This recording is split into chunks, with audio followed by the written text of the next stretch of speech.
चलो, good morning all. Online में सबको आवाज आ रही है? टेक्स्ट करके बताओ।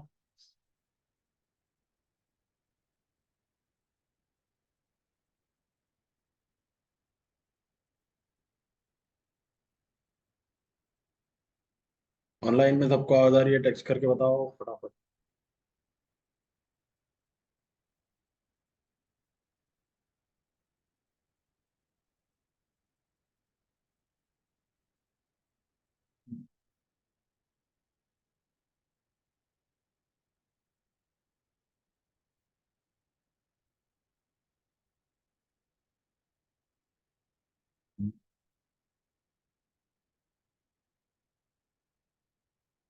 कल फॉर्म बनाए थे हम लोगों ने, सभी ने बनाया? बन गया? वो जो मैंने बोला था आप लोगों को रेडियो बटन्स वाला ट्राई करना, वो ट्राई किया? क्या किया?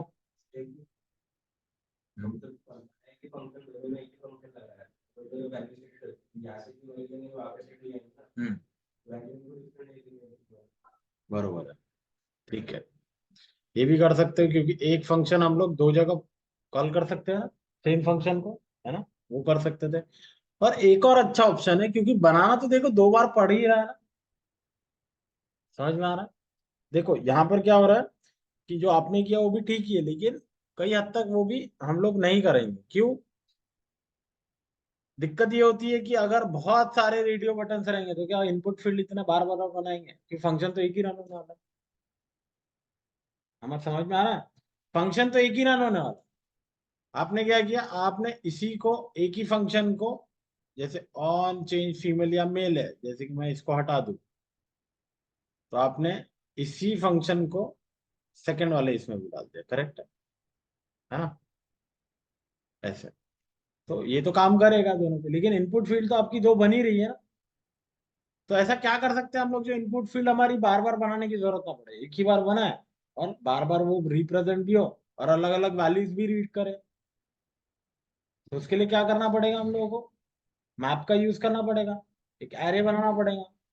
कर सकते हैं ना? कर सकते हैं कि नहीं कर सकते? तो ऐसे सिनारियों में, क्योंकि रेडियो बटन्स कई बार बहुत सारी बनानी पड़ती है ना हम लोगों को, है ना? तो वो सिनारियो में हम लोग क्या करते हैं, एरे बना के काम करते हैं। जब ऐसे मल्टीपल, ध्यान में रखो, मल्टीपल आइटम्स अगर सेम बन रहे हैं ना, तो हमेशा आपको मैप का यूज करो। समझ में आ रहा है? क्योंकि अगर आप मैप का यूज नहीं कर रहे हो तो आप रिएक्ट यूज नहीं कर रहे हो, फिर तो आप वही कर रहे हो ना जो HTML CSS में हम लोग करते हैं। समझ में आ गया है ना? तो रिएक्ट यूज कर रहे हो तो कुछ बेहतर तरीके से तो यूज करना पड़ेगा रिएक्ट को, है ना? क्योंकि मैप मेथड है इसमें। तो हम लोग क्या करेंगे इसके लिए, मैं बना लेता हूँ एक ऑब्जेक्ट, बाहर बना लूंगा एक ऑब्जेक्ट। यहाँ पे लिखता हूँ constant gender list equal to एक ऑब्जेक्ट। अभी तो आपको पता ना जेंडर लिस्ट में कितने सारे आइटम्स आ जाते हैं। कि पहले तो क्या था, कई सालों पहले सिर्फ मेल और फीमेल ही था। अभी तो बहुत सारा आ गया, ट्रांसजेंडर, ये वो, बहुत सारा कुछ, है ना? तो हो सकता है ना कि आपकी जेंडर लिस्ट भी बढ़ जाए रिक्वायरमेंट के हिसाब से। किसी क्लाइंट ने बोला भैया नहीं, मुझे सारी जेंडर लिस्ट चाहिए। तब क्या करोगे? इतने सारे इनपुट फील्ड बनाते रहोगे, रेडियो बटन ऐसे करते रहोगे, हाँ? तो वो सीन में क्या करना पड़ेगा आपको, इसका यूज करना ही पड़ेगा। क्योंकि दिक्कत वो नहीं होगी बनाने की, दिक्कत होगी इसको हैंडल करने की। समझ में आ रहा है ना? तो जब भी मल्टीपल चीजें हमारी एक जैसी अगर रिप्रेजेंट होती है, एक जैसी वैल्यू जनरेट करती है, तो हमेशा हम लोग मैप मेथड, वहां सीधा आपका दिमाग दौड़ना चाहिए मैप। समझ में आ गया? सीधा दिमाग दौड़ना चाहिए, मैप लगा, खत्म करो। समझ में आ गया? हाँ। तो यहाँ पे हम लोग क्या करेंगे, एरे ऑफ ऑब्जेक्ट बनाना है ना हमको, ऑब्जेक्ट नहीं बनाना। क्या करना है, एरे ऑफ ऑब्जेक्ट बनाना। तो यहाँ पे क्या करेंगे, ऑब्जेक्ट बना लेंगे। तो आपका मेन क्या रहेगा, यहाँ पर लेबल भी तो बनाओगे ना आप? बनाओगे कि नहीं बनाओगे, है ना? तो लेबल क्या रहेगा आपका, लेबल रहेगा यहाँ पर आपका मेल। लेबल रहेगा यहाँ पर आपका मेल। क्लियर है? उसके बाद में आपकी आईडी तो एकदम मस्ट रहेगी। बिना आईडी के तो कुछ काम नहीं होगा, है ना? क्योंकि आईडी नहीं रहेगी तो आईडी की कहाँ से दोगे, की वैल्यू कहाँ से दोगे? कि मैप जब भी कॉल करोगे तो वो की मांगेगा ही मांगेगा आप। समझ में आ रहा है ना? और आईडी यहाँ पे प्रोवाइड कर दिया आपने। तो आईडी यहाँ पे 1 ना देके आप क्या दे दोगे, यहाँ पर इस तरीके से आईडी दे दोगे आप मेल, कैपिटल में मेल लिख दिया है मैंने। समझ में आ गया? ऐसा क्यों किया हुआ है? क्योंकि पता चलेगा आप लोगों को आईडी क्यों ऐसे दे के रखी हुई है मैंने। ठीक है, अब ये मेल दे दिया, उसके बाद में नेक्स्ट क्या आ जाएगा ऑब्जेक्ट हमारा, लेबल फीमेल, है ना। और इसकी आईडी क्या आ जाएगी, फीमेल। ऐसे डाल दिया हम लोगों ने, बना दिया एक ऑब्जेक्ट, है ना, एरे ऑफ ऑब्जेक्ट। अब इसको मैप कर सकते हैं ना हम लोग जेंडर लिस्ट को, कर सकते हैं कि नहीं, है ना। इसको कॉपी करूंगा मैं, और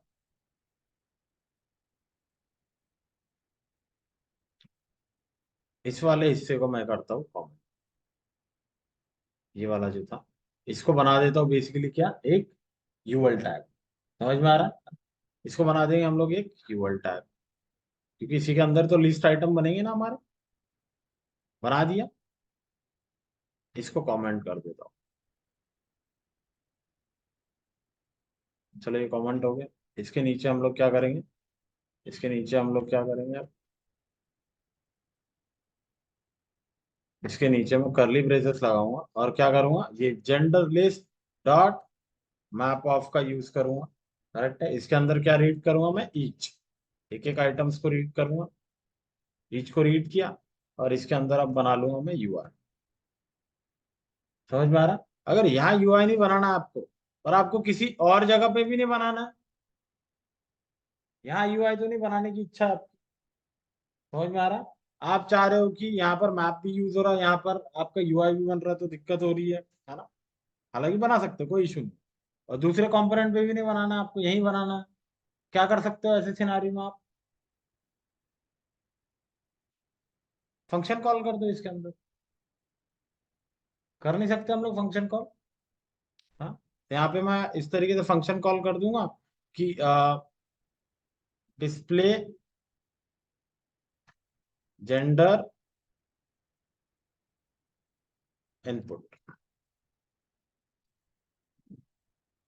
कर दिया। इसके अंदर पास कर दूंगा किसको, ईच को पास कर सकते हैं। कॉपी करता हूँ, और ऊपर जाके इसको बना दूंगा,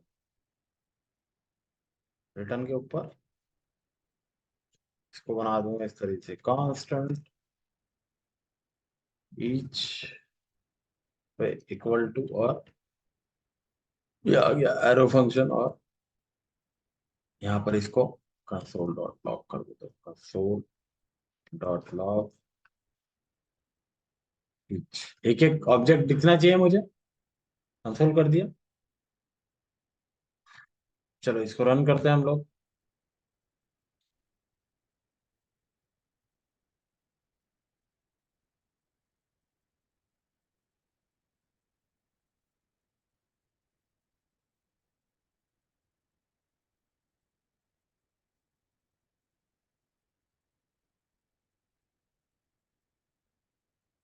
ठीक है, फॉर्म आ गया हमारा। इसको इंस्पेक्ट करेंगे हम लोग जा करके, और पहले देखते हैं कि हमारा ईच आइटम दिख रहा है। ईच अगर दिख रहा है तो हम यूआई बना सकते हैं फिर। दिख रहा है, आ गया ऑब्जेक्ट 1 2 1 2, मतलब दो दो बार रेंडर हो रहे हैं, देखो आ गया ना, मेल आईडी लेबल आ गया। उसको यूज करके अब बना सकते हैं हम लोग। तो यहाँ पर क्या करेंगे आप, ईच को यूज करके अब क्या करेंगे आप लोग, यूआई बनाएंगे हम। समझ में आ रहा? कैसे यूआई बनाएंगे हमारा, दो बार रिप्रेजेंट हो रहा ना। सिंपली यहाँ पर रिटर्न स्टेटमेंट लिखो। रिटर्न करने वाले हैं ना, क्या रिटर्न करेंगे, यूआई रिटर्न करेंगे। तो इसके अंदर मैं क्या बना दूंगा, लिस्ट आइटम। इसके अंदर मेरा क्या बनेगा, सबसे पहले मैं बनाऊंगा क्या, मेरा लेबल, है ना। HTML फॉर जाएगा यहाँ पे, तो आईडी लगेगी। तो यहाँ पे ईच डॉट आईडी है ना मेरे पास में, है कि नहीं है। तो यहाँ पे प्रोवाइड करूंगा मैं each dot ID, each dot ID provide कर दिया, है ना। और यहाँ पर लिख दूंगा वही ईच डॉट लेबल, लिखेंगे, है ना। और इसके नीचे एक इनपुट फील्ड बना दूंगा मैं, इसको बोल दूंगा टाइप इक्वल टू क्या, चेक बॉक्स आ गया। और यहां पर इसको आईडी प्रोवाइड करूंगा मैं, कौन सी, ये ईच डॉट आईडी, ताकि कनेक्ट हो जाए दोनों एक दूसरे। करेक्ट है ना? सेव कर लेता हूँ। यहाँ पर देखो बन गया मेरे दोनों, हो गए, कनेक्ट भी होगा। कितने बार बनाया मैंने? एक ही बार बनाया।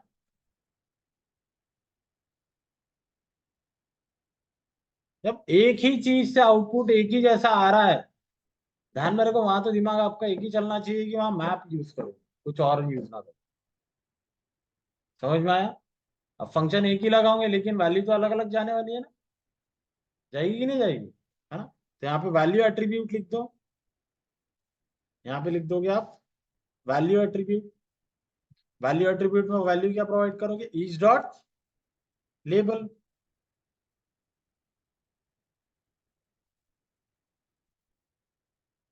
हो गया। और अब यहाँ पर लिस्ट आइटम को एक क्लास दे दो। यहाँ पर इसको नीचे दिया हुआ था कि हम लोगों ने कोई क्लास, नहीं यहाँ पर नहीं दिया था ना कोई क्लास, हम लोग यहाँ पर दिया था। तो यहाँ पर इसको क्लास दे देते हैं हम लोग, क्लास नेम जेंडर लिस्ट, इस तरीके से नाम दे देते हैं इसको। इसको कॉपी कर लेते हैं हम लोग, आप डॉट सी एस एस के अंदर जाएंगे और यहाँ पर जेंडर लिस्ट, और यहाँ पर इसको क्या बोल देंगे हम लोग? List style none. करेक्ट है ना? लिस्ट स्टाइल चला जाएगा। ठीक है। और क्या कर सकते हैं हम लोग? जो हमारे लेबल एलिमेंट है इसको क्लास दे देंगे, ये इसको क्लास नेम दे देंगे, मार्जिन राइट कर देंगे यहाँ पर हम लोग 2। आ गया? हो गया, मार्जिन मिल गई दोनों के एक दूसरे से। और देखो ये कनेक्ट भी होगा। अब आप लोगों को पता है क्या करना है? इन दोनों को अगर साइड बाय साइड अरेंज करना तो क्या करना पड़ेगा, है ना? समझ में आ गया, है ना? किसको करना पड़ेगा डिस्प्ले फ्लेक्स? ये मिला के एक कंप्लीट आपका लिस्ट आइटम। इसको अगर बॉर्डर दे दोगे, ध्यान में रखो, इसको अगर मैं लिख देता हूँ इस तरीके से बॉर्डर, दिख रहा है आपको? ये एक लिस्ट आइटम है, ये एक पूरा कंप्लीट लिस्ट आइटम। समझ में आ रहा है ना? तो ऐसे साइड बाय साइड करने के लिए आपको क्या करना पड़ेगा? डिस्प्ले फ्लेक्स करना पड़ेगा। इधर आप लोगों को बूटस्ट्रैप की क्लास लगानी। समझ आया? बूटस्ट्रैप की क्लास फॉर्म वाला देख लेना, पढ़ लेना, वहां पर पता चलेगा आपको फॉर्म इनलाइन वाला भी ऑप्शन। समझ में आ गया? उससे साइड बाय साइड हो जाएगी। अभी तो हमको सिर्फ ये देखना है कि क्या ये वैल्यूज हमारी जा रही है कि एक ही फंक्शन बना रहे हैं। तो अब ये क्या करेंगे हम लोग, ये जो जेंडर वाला जो हम लोगों ने बनाया था, मेल और जेंडर वाला, ये तो हटा दिया, फीमेल वाला पहले ही हटा दिया था हम लोगों ने। हाँ। अब क्या करेंगे हम लोग, यहां पर अब इस इनपुट को दे देंगे एक ही ऑन चेंज दिया। यहाँ पे बोलूंगा ऑन सिलेक्ट जेंडर, इसको कॉपी कर लूंगा। अब देखो ये यहाँ रिटर्न में लिखा हुआ तो इसके ऊपर ही बना सकता ना इस फंक्शन को मैं, constant on select gender equal to even treat करेगा ये। और इस तरीके से ये बना देंगे हम लोग। और यहाँ पर कॉल कर देंगे हम लोग सेट वैल्यूज को। इसके अंदर चेक करेंगे हम लोग कौन सी वैल्यू, पहले अनपैक करेंगे हम लोग ऑल वैल्यूज को, और गेट करेंगे क्या, यूजर जेंडर। करेक्ट है? इसके अंदर अपडेट किसको करेंगे, event dot target dot value. कर लिया सही। बस यहाँ पर आके आप बस एक बार चेक कर लेंगे हम लोग कंसोल करके। आ गया, ये रहा हम सबमिट वाला हमारा ऑप्शन। यहाँ पर कंसोल डॉट लॉग हम लोग कर लेते किसको, all values dot user gender. अगर ये अपडेट हो गया मतलब हमारा काम खत्म, है ना? रिफ्रेश कर लेता हूँ, एक बार इंस्पेक्ट में जाएंगे हम लोग और कंसोल में चेक करेंगे। ठीक है। देखो की वाला ऑप्शन आ गया, तो यहाँ पर देना पड़ेगा की हमको। कहाँ आ गया? ये लिस्ट आइटम है। यहाँ पर भी दे सकते थे हम लोग लेकिन यही दे देते हैं। यहाँ पर दे देंगे इसको की। की में क्या दे देंगे, रीच डॉट चलो ये भी शांत हो जाएगा फिर। गया। चलो देखते हैं। तो यहाँ पर यूजर नेम कुछ यहाँ पर डाल देंगे फोन।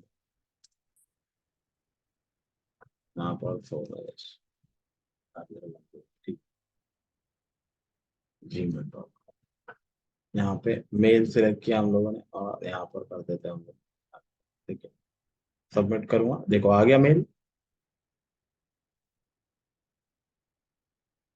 क्लियर है ना? तो मतलब हम लोग क्या कर पा रहे हैं। और देखो सबमिट भी होगी, मेरी डिटेल्स यूनिक थी तो। इस तरीके से हम लोग क्या कर सकते हैं, काम कर सकते हैं। ध्यान में रखो, जहां पर भी सेम आपका एलिमेंट आ रहा है, सेम वैल्यूज जनरेट हो रही है, हमेशा मैप सीखा ही क्यों फिर मैप हम लोगों ने, समझ में आ रहा है? अगर हम उसको यूज नहीं कर पा रहे तो फिर सीखा ही क्यों हुआ, कचरे में डालने के लिए थोड़ी नहीं सीखा उसको, समझ में आ रहा है ना? आंखें हमेशा खुली रहनी चाहिए कि कहाँ मैप लगाना है, कहाँ यूज करना है। आपका हमेशा काम ये होना चाहिए, रिएक्ट रिएक्ट पे काम करते वक्त आपका हमेशा दिमाग एक ही जगह दौड़ना चाहिए कि मैं अपना कोड कितना मिनिमम कर सकूं। रिएक्ट को यूज करके मैं उसके फीचर्स को कितना इस्तेमाल कर सकूं। रिएक्ट यूज करके भी अगर आप HTML CSS जावास्क्रिप्ट जैसा कोड लिख रहे हो तो ध्यान में रखो, फिर तो मतलब ही नहीं है ना सी आपका रिएक्ट यूज करके, मत यूज करो उसको। समझ में आ रहा? अगर इस तरीके से जो अभी हम लोग ने देखा है ना, चाहता तो मैं यूआई यहाँ पर भी बना सकता था ना। चाहता तो यूआई में यहाँ पर भी बना सकता था, बट मैंने फंक्शन को कॉल करके बना। क्यों? क्योंकि मैं फीचर्स यूज कर रहा हूँ ना रिएक्ट के। देखो, चाहता तो मैं इस यूएल टैग के अंदर भी यहीं पर ही जेंडर को मैप किया, मैं यहीं पे बना देता था उसका यूआई पूरा का पूरा, तब भी मेरा काम करता था। बट मैंने क्या किया, यहाँ पे एक फंक्शन को कॉल कर दिया और अलग से इसको ऊपर जाके बना। दिख रहा है आपको? तो ये सारे रिएक्ट के फीचर्स है। ऐसा हम लोग अलाउ करता है रिएक्ट हम लोग को कि ऐसे काम तुम लोग कर सकते हो। जब कर सकते हैं तो क्यों नहीं कर सकते? समझ में आ गया? आने वाले समय में तो हम लोग यहाँ पर भी सेक्शन बांट देते हैं कि यहाँ भी हम लोग यूआई नहीं बनाते। हर जगह हम लोग फंक्शन कॉल कर देते हैं प्रॉपरली, डिस्प्ले ये, डिस्प्ले वो, डिस्प्ले ये मान के चलो, display header, display footer, display ये, डिस्प्ले वो, और ऊपर जाके उनको फंक्शन के अंदर बना दो। ताकि क्या, कभी कोई दिक्कत हुई तो वहीं की वहीं सीधा फंक्शन के अंदर जाके उसको चेंज कर देंगे। हर किसी सेक्शन का एक फंक्शन रहेगा, वो फंक्शन को डिस्प्ले करते रहेगा। समझ में आया? इस तरीके से काम चलता है। ऑनलाइन में समझ में आया सभी को? टेक्स्ट करके बताओ। ये जो अभी बनाया हम लोगों ने मैप यूज करके, वो समझ में आया है ना? क्योंकि बार बार फंक्शन, बार बार कोई चीजें अगर बनाने की जरूरत पड़ रही तो हम आपका यूज करेंगे। समझ में आया? चलो, तो ये था हमारा एपीआई। यहाँ पर होती है हमारी खत्म। गेट भी देख लिया, पुट भी देख लिया, पोस्ट भी देख लिया, डिलीट भी देख लिया है ना। बाकी तो सारे आसान है। पोस्ट सबसे ज्यादा मुश्किल काम था, इसलिए वो बता दिया। पुट भी बहुत आसान है, मैंने आपको थंडर क्लाइंट से बता दिया था पुट में आपको क्या करना है, और वहीं पर डिलीट भी बता दिया है। तो बाकी का कोड तो आपको लिखना आना ही चाहिए, ठीक है? क्योंकि अगर थंडर क्लाइंट में हो पा रहा है तो कोड आराम से लिखना आना चाहिए। ठीक है? ध्यान में रखो, यहाँ पर जो आपके ऑप्शन है वो सही होने चाहिए। ये बहुत इंपॉर्टेंट ऑब्जेक्ट है आपका। यहाँ गड़बड़ की आपने तो आपका एपीआई हिट नहीं होगा। समझ में आ गया है ना? ऑप्शंस आपके एकदम परफेक्ट होने चाहिए। सारे ही ऑप्शंस मैंने बना के बता दिए, इसमें कुछ बचा ही नहीं है। कंटेंट टाइप इंपॉर्टेंट होता है, एक्सेस कई जगह पे आपको ये लगेगा ही नहीं, ना कंटेंट टाइप लगेगा ना आपको एक्सेस लगेगा। ये ऑटोमेटिकली आपको पता चल जाएगा। डाल भी दोगे तो कोई दिक्कत नहीं होने वाली, अगर नहीं लग रहा डाल दिया तो कोई दिक्कत नहीं है। लेकिन अगर लग रहा है और नहीं डाला तो दिक्कत। समझ में आ रहा? इसलिए डाल दो ना, क्या दिक्कत है? क्लियर? ऐसे होता है।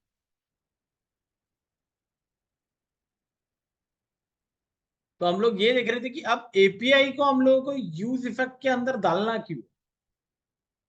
एपीआई फेच करना यूज इफेक्ट के अंदर, ऐसा क्यों बोला कि एपीआई फेच करने के लिए यूज इफेक्ट का यूज किया जाता है? तो ध्यान में रखो, अभी तो एपीआई हम लोग कैसे फेच कर रहे हैं, बटन दबाने पे कर रहे हैं ना, बटन दबाने पे क्लिक करने पे एपीआई फेच हो रही है हमारी। बट क्या होगा कि जैसा पेज ही हमारा माउंट होता है वैसे एपीआई फेच हो जाती है। होता है ना ऐसा? होता है कि नहीं होता है? मतलब कि मैं ये कह रहा हूँ, जैसे ही मैं फ्लिपकार्ट.कॉम जैसे मैं लिखता हूँ, तो ये मेरा सारा जो जितना भी डेटा यहाँ पे दिखाई दे रहा है मुझे, देखो थोड़ी देर के बाद में आया ना, ये सारा जो डेटा मुझे दिखाई दे रहा है, ये कौन सा डेटा? ये सारा डेटा मुझे कहाँ से आ रहा है? एपीआई से आ रहा है बेटा। क्या लग रहा है आपको? सीधा फोल्डर के अंदर डाला हुआ है क्या इतने सारे इमेजेस वगैरह सब कुछ? पॉसिबल है क्या? कभी जिंदगी में लोड ही नहीं होगी ये वेबसाइट।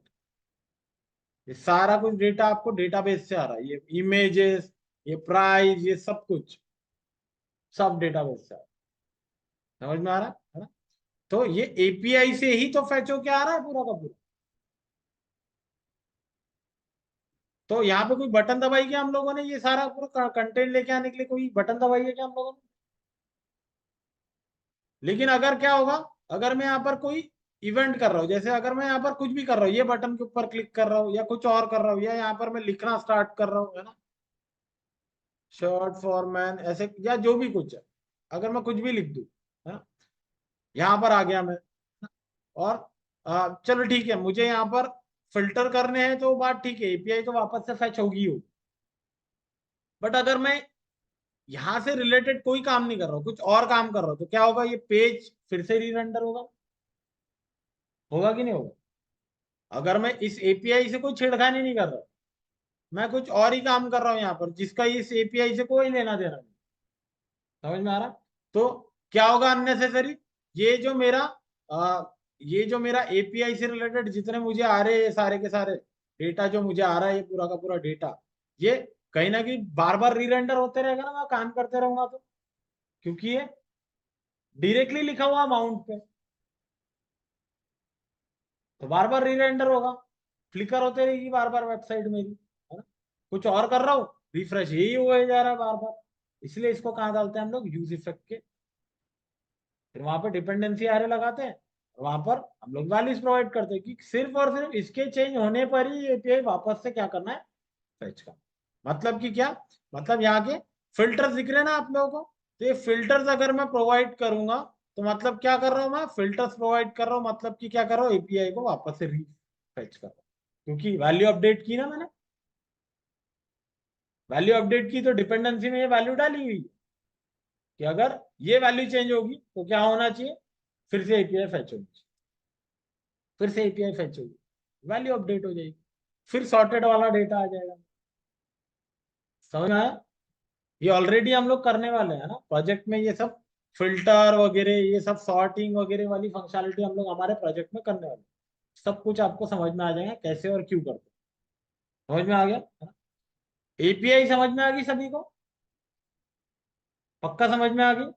बस और दो टॉपिक बचे हैं हमारा, रिएक्ट और खत्म। आज सिर्फ कंडीशनल री रेंडरिंग देख लेंगे हम लोग, कल देख लेंगे हम लोग यूज इफेक्ट और कस्टम हुक बनाना कैसे होता है, कस्टम हुक कैसे बनाते हैं, और हमारा ये यूज रेफ क्या होता है, ये दो हुक्स देख लेंगे, हमारा रिएक्ट का कोर पार्ट कंप्लीट होता है। बचेगा हमारा राउटर, बचेगा हमारा यूज कॉन्टेक्स्ट, है ना? तो ये हम लोग देख लेंगे कहाँ पर? प्रोजेक्ट में। तो प्रोजेक्ट में हम लोग यूज कॉन्टेक्स्ट नहीं देखने वाले, क्या देखने वाले? रिडक्स। बताया था ना मैंने, दोनों का एक ही काम है। तो आपको रिडक्स समझ में आ जाएगा तो यूज कॉन्टेक्स्ट ऑटोमेटिकली समझ में आएगा। ठीक है? क्लियर है ना? और बाकी मैक्सिमम जितनी भी चीजें फिर रिएक्ट की, आपकी सारी प्रोजेक्ट के अंदर जो बची छोटे मोटे कॉन्सेप्ट्स है, वो सारे के सारे प्रोजेक्ट में इस्तेमाल हो। क्लियर है? चलो,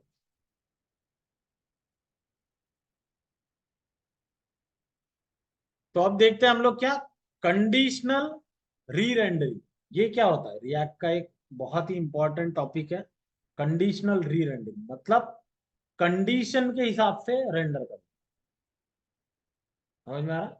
कंडीशंस के हिसाब से रेंडर करना। चलो देखते हो कैसे होता है। इसको हटा देते, इसका काम नहीं है।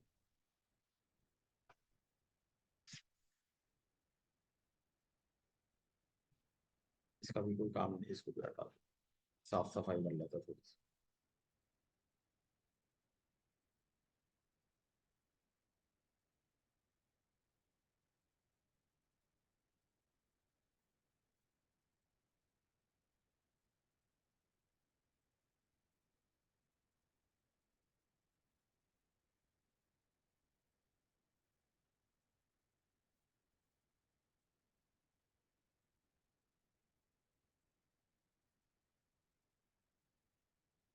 कोई नहीं हटाते यार, यहाँ पर आप कौन लिखा हुआ?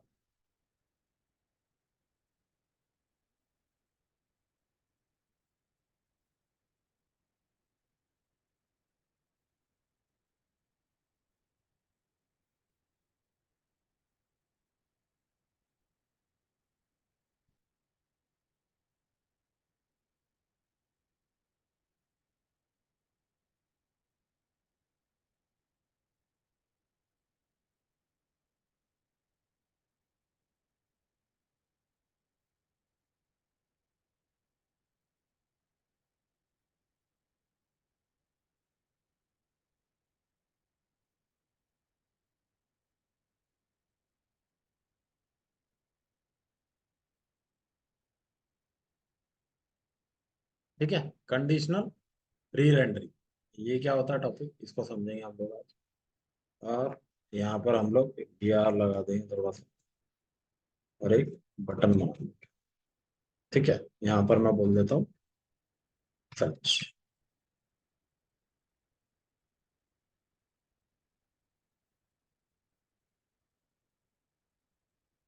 लास्ट में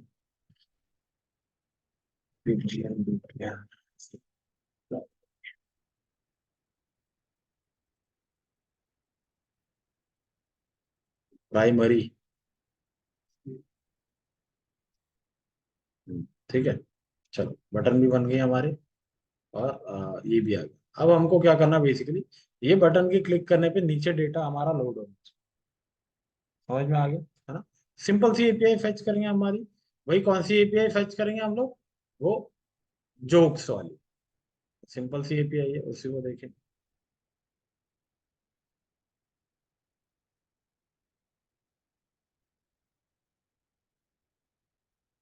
लिखा तो वहां पे जोक्स है, लेकिन दिख रहा कुछ और ही। यहाँ इसको कॉपी कर लेते हैं हम लोग, और बस चलो इसको फेच करें। कब फेच होना चाहिए? बटन क्लिक, यहाँ पे डाल देंगे हम लोग ऑन क्लिक। इसके अंदर बोल देंगे ऑन फेच जोक्स। करेक्ट है, इसको कर लेते हैं हम लोग कॉपी, और यहाँ पर आ जाएंगे हम लोग। यहाँ पे लिखेंगे constant on fetch jokes equal to, है ना? यहाँ पे API फेच करने वाले, तो इसको क्या बना देंगे? बटन के अंदर अगर हम लोग API फेच कर रहे थे, कोई दिक्कत ही नहीं है, क्योंकि ये तो री रेंडर पे फंक्शन वैसे ही कुछ नहीं होने वाला उसको, जब बटन क्लिक करेंगे तभी रन होगा। तो वहां पे यूज इफेक्ट की कोई जरूरत, जब सीधा माउंट पे हम लोग API फेच करें, तब आपको यूज इफेक्ट का यूज। ठीक है, तो अदरवाइज वो री रेंडर हो के पूरा खतरनाक वाला काम हो जाए।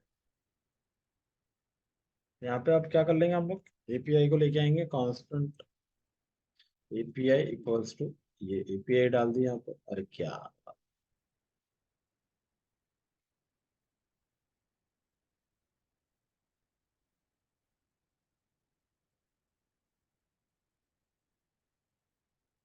ये डाल दिया हम लोगों ने। और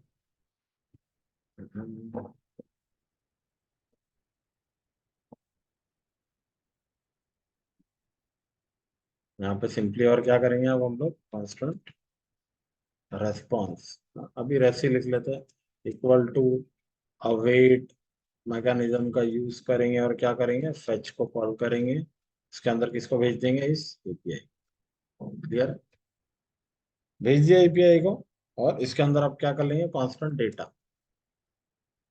data equals to await of res dot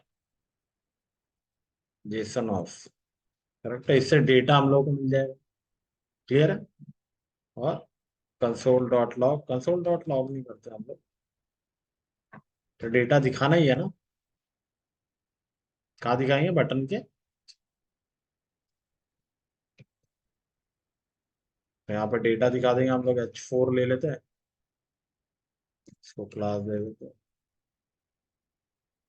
class name दे देंगे इसको टेक्स्ट हाइफन इन्फो।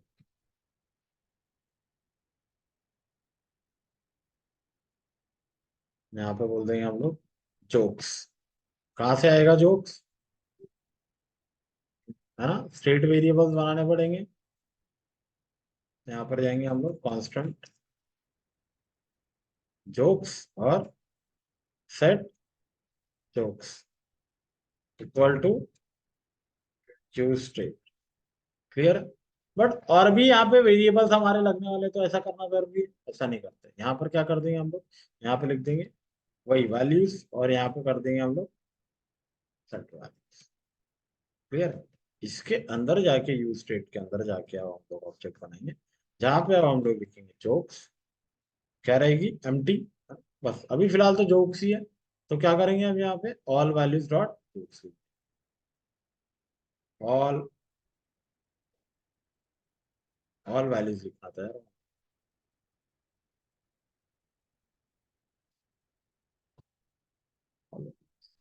ठीक है, तो यहाँ पर लिखेंगे हम लोग ऑल वैल्यूज डॉट जोक्स। ठीक है, अब इसी को अपडेट करेंगे हम लोग। यहाँ पर कैसे अपडेट करेंगे, सेट वैल्यूज को कॉल करेंगे, है ना? और यहाँ पर क्या करेंगे, ऑल वैल्यूज को डिस्ट्रक्चर करेंगे और जोक्स की जगह पर अपडेट करेंगे। तो यस, डेटा क्या है हमारा, एक ऑब्जेक्ट है, यहाँ पे डाल देंगे। डेटा एक ऑब्जेक्ट है, उसके अंदर वैल्यू नाम की एक की है और उसके अंदर एक स्ट्रिंग जो हमको यहाँ स्टोर करनी है ना।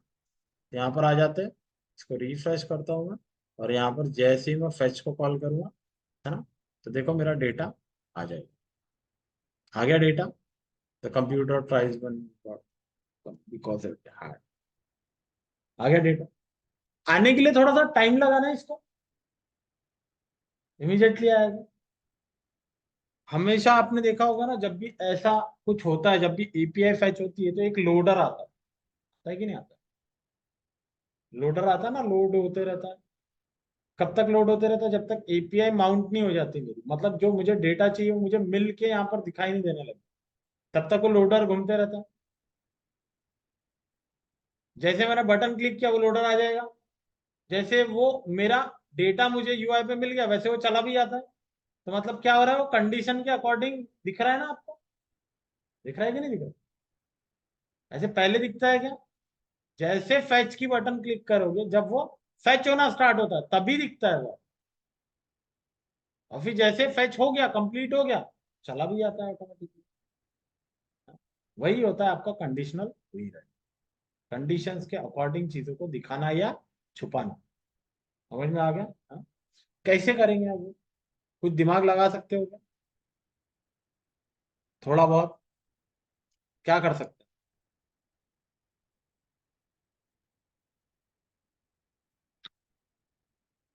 पहले तो लोडर उठा के ले जाते हैं ना हम लोग, है ना? पहले तो लोडर उठा के ले जाते हैं। कहाँ से उठाएंगे, बूटस्ट्रैप। 4.5 में जाते हैं, बूटस्ट्रैप यूज कर रहे हैं ना हम लोग, बूटस्ट्रैप। और यहाँ पे हम लोग सर्च करेंगे स्पिनर।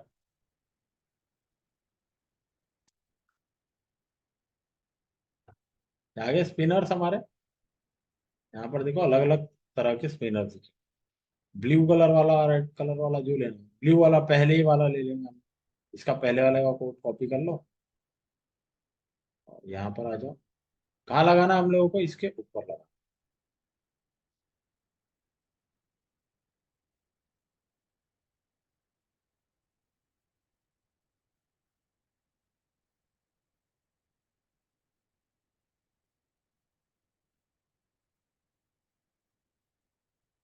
आ गया स्पिनर, देखो ये दिखाई देने लग गया,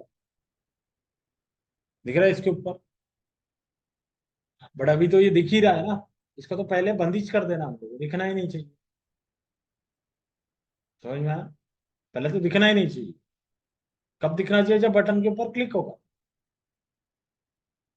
फिर गायब हो जाना चाहिए जब एपीआई हमारी फेच हो जाए।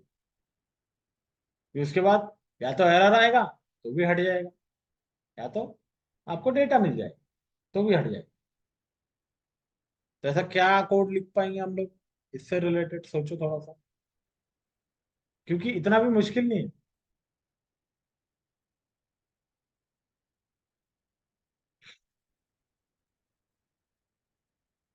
क्या कर सकते हैं?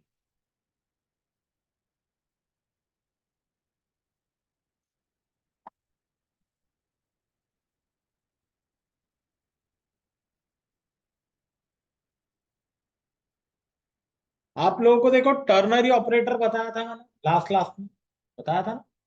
टर्नरी ऑपरेटर देखा है कि नहीं देखा हम लोग? एक ही लाइन में इफ एल्स लिख सकते हो। पढ़ा है कि नहीं पढ़ा है? कंडीशन क्वेश्चन मार्क के बाद वाला एग्जीक्यूट होगा जब वो कंडीशन ट्रू हो जाएगी।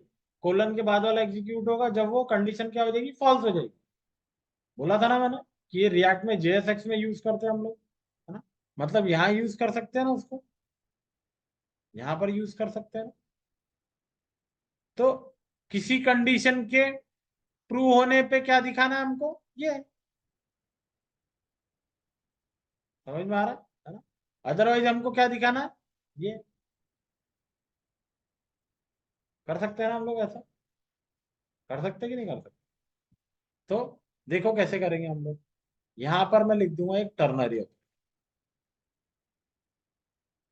टर्नरी ऑपरेटर में लिख दूंगा। अब इसके लिए एक वैल्यू तो लगेगी मुझे जो कि ट्रू होगी और फॉल्स होगी। तो वेरिएबल बना के तो हम काम नहीं कर सकते, तो क्या करना पड़ेगा, स्टेट वेरिएबल बनाना पड़ेगा ना एक, हाँ? तो मैं स्टेट वेरिएबल एक बनाऊंगा यहाँ पर इस तरीके से, शो लोडर। इसको बाय डिफॉल्ट क्या रख दूंगा मैं, क्या रख दूंगा इसको बाय डिफॉल्ट तो दिखना ही नहीं चाहिए ना मुझे, समझ में आ गया। बाय डिफॉल्ट तो दिखना ही नहीं चाहिए, ऐसा बोल रहा हूँ। चलो इसको अब मैं करता हूँ, यहाँ पर लगाता हूँ एक हमारा करली ब्रेसेस है। अब ये कंडीशनल के लिए मैंने ब्लॉक बनाया। यहाँ पर लिखूंगा अब मैं क्या, all values dot show error, show loader. अब जब ये लोडर क्या होगा हमारा, ट्रू होगा, तभी क्या दिखना चाहिए, मेरा लोडर दिखना चाहिए। करेक्ट है ना। तभी मेरा लोडर दिखना चाहिए, अदरवाइज नहीं दिखना चाहिए। तो या तो मैं ये भी यूज कर सकता हूँ, एंड ऑपरेटर। ये भी था ना ऑपरेटर हमारे पास। जब ये कंडीशन हमारी ट्रू होंगी तभी क्या होगा, ये पूरा कोड उठा लूंगा, कट कर लूंगा और इसके आगे डाल दूंगा एक पैरेंथेसिस, इसके अंदर डाल दूंगा।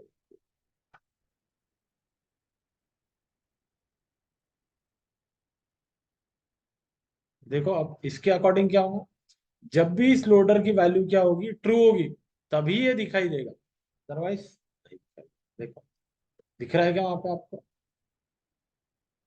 रिफ्रेश करता हूँ, दिख रहा है क्या आपको लोडर, नहीं दिख रहा है। कहाँ गया, क्यों, क्योंकि इसकी वैल्यू हम लोगों ने फॉल्स ही रख के रखी है।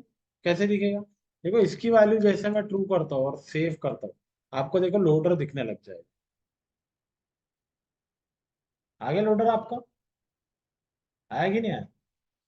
वो जो नीचे आपको एपीआई वाला जो डेटा दिख रहा था वो तो तब आएगा ना जब बटन के ऊपर क्लिक कर, अभी कैसे ही आएगा। आ गया। तो दिख रहा है कंडीशनल रेंडरिंग हो रही है ना, यहाँ ट्रू कर रहा हूं तो दिख रहा है, दिख रहा है आपको। यहाँ फॉल्स कर दूंगा तो दिखेगा क्या आपको, चला जाए। इसके चेंज होने पर वो दिख रहा है और नहीं दिख रहा।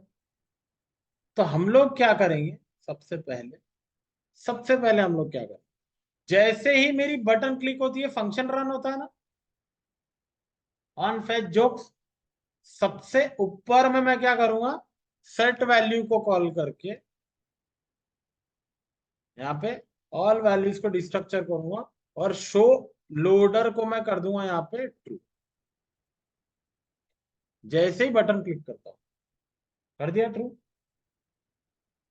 और यहां पर आ जाऊंगा मैं, इसको हटाऊंगा और यहां पर मैं लिखूंगा एक कंडीशन, एक और मैंने बताया था ना, यहाँ पे भी एक कंडीशन लिख सकते हैं रेस्पॉन्स के ऊपर हम लोग। तो यहाँ पे लिखूंगा मैं, इफ मेरा रेस्पॉन्स, रेस्पॉन्स डॉट ओके अगर ट्रिपल इक्वल टू क्या हो जाएगा, ट्रू हो जाएगा, तभी मैं क्या करूंगा, तभी मैं इस डेटा को सेव करूंगा। उसके साथ ही साथ मैं क्या करूंगा, शो लोडर को वापस से,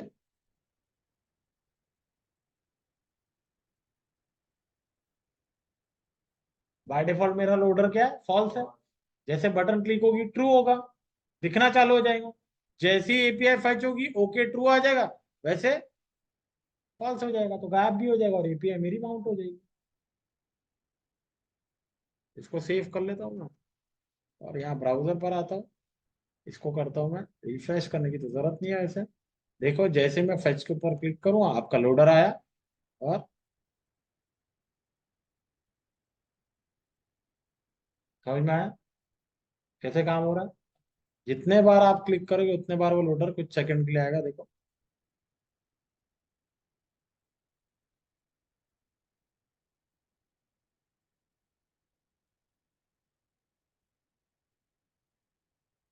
समझ लो।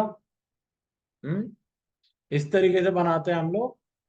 ये इस तरीके से हम लोग करते हैं कंडीशनल री रेंडरिंग। ये सेम प्रोसेस आप किसी भी चीज के लिए यूज कर सकते हो। क्लियर है? ऑनलाइन में क्लियर है सबको? टेक्स्ट करके बताओ। यस।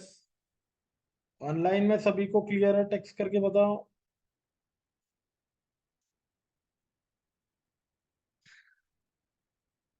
अभी तक जितना भी पढ़ाया हुआ है रिएक्ट में सब गया ना दिमाग में? ऐसा तो नहीं कि कुछ घूम रहा है इधर उधर? प्रैक्टिस डेली करोगे देखो तो सारी चीजें समझ में आएंगी। हो सकता है कि सेशन आपको बार बार देखना पड़े। रिएक्ट देखो इतना भी मुश्किल नहीं है। आपको जावास्क्रिप्ट समझ में आना जरूरी। कुछ और बाहर का कोड कुछ भी नहीं लिख रहे हैं हम लोग। जो भी लिख रहे हैं सब जावास्क्रिप्ट ही लिख रहे हैं, हाँ। और लॉजिक वही है हमारे। हमको अगर जावास्क्रिप्ट समझती है, हमको अगर लॉजिक समझता है, तो हम लोग कोई भी फ्रेमवर्क बोलो, लाइब्रेरी बोलो, बहुत छोटा सा काम है। तो लैंग्वेज स्ट्रांगली आनी चाहिए। मैं अभी भी कहता हूँ मेन फोकस होना चाहिए आपका लैंग्वेज, मेन। ना कि कोई लाइब्रेरी, ना कि कोई फ्रेमवर्क। अभी भी कहता हूँ रिएक्ट आप खुद भी सीख सकते थे अगर आपको जावास्क्रिप्ट बहुत अच्छे से आती। मैं आपको ये भी कहता हूँ। समझ में आ रहा है? मैंने भले रिएक्ट सीखा है, लेकिन मैंने बाकी की लाइब्रेरीज नहीं सीखी, खुद ही सीख ली हो मैंने। मतलब कहीं पढ़ी नहीं मैंने, खुद ही सीख ली कर करके, डॉक्यूमेंटेशन पढ़ के, इम्प्लीमेंटेशन करके खुद ही सीख गया मैं। तो ये तभी मुमकिन है जब आपको वो लैंग्वेज अच्छे से आती है जो आप पढ़ना चाहते हैं। समझ में आ रहा? तो कल हम लोग देखेंगे दो बचे हुए हुक्स जो वो है वो कंप्लीट करेंगे। कल की 12 तारीख है, और उसके बाद स्टार्ट कर देंगे हम लोग परसों से प्रोजेक्ट। परसों कल का कौन सा है? थर्सडे। फ्राइडे से हम लोग स्टार्ट कर देंगे हमारा प्रोजेक्ट। ठीक है? संडे भी ऑफ नहीं रहे? नहीं यार, संडे ऑफ है। बहुत हो गया, 2 हफ्ते से सुबह ही जल्दी उठ रहा हूँ। ये नेक्स्ट संडे तो ऑफ रहेगा, लेट उठूंगा आराम से। हाँ, देखेंगे उसको। तो वैसे भी हमारा प्रोजेक्ट जो है वो 10 दिनों में खत्म होगा, है ना? इसको कंप्लीट कर देंगे। और किसी को कुछ पूछना है तो पूछ लो। किसी को कुछ पूछना है ऑनलाइन में तो पूछ लो। कोई कंफ्यूजन होगा, कुछ भी होगा, पूछ सकता है। जैसे ही कल की बात करते हो तो बंदे लेफ्ट होने चाहिए। चलो यार, हो गया अभी काम करता हूं। बहुत आग बड़ी बड़ी कर करके कोड देख रहे थे, है ना? अभी यार चलो आराम कर ले। हम्म। नहीं पूछना किसी को कुछ भी? चलो वेरी गुड, मिलते हैं हम लोग कल। बाकी का कंटिन्यू करेंगे हम लोग कल, ठीक है?